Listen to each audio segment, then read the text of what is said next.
पोरांसाठी पराठा, बटाट्याचा पराठा खूप छान आहे. चला मग आपण सुरुवात करूया. उकळून बटाटे घेतले, किसून घेऊया.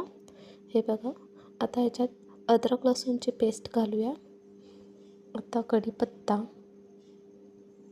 हळद, धना, जिरा, बडीशोप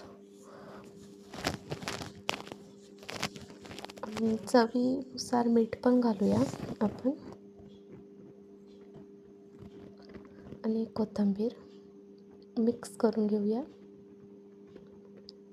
सगळं एकजीव करू. हे बघा, आता आपण पराठ्याला सुरुवात करूया. हे बघा, अशा प्रकारे पीठ छोटासा गोळा घेऊन असं करा. बटाटा जास्त शिजल्यामुळे भाजी खूप पतली झालेली आहे, तर आपण जरा ह्याला पीठ लावूया जेणेकरून आपला पराठा फुटणार नाही. हे बघा, अशा प्रकारे भरून घ्या.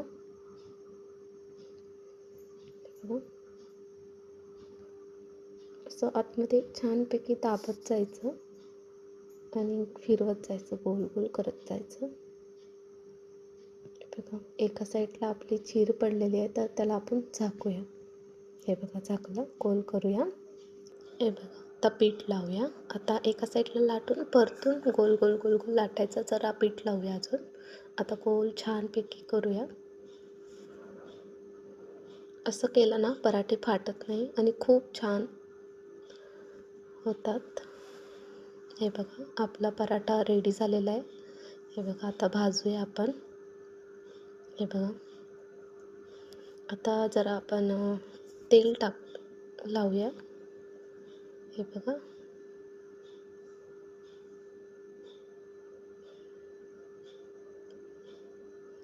अशा प्रकारे तेल लावा.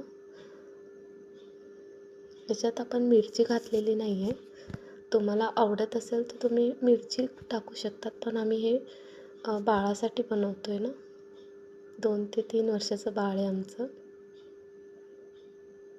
हे बघा, किती छान प्रकारे आपला पराठा फुगलेला आहे.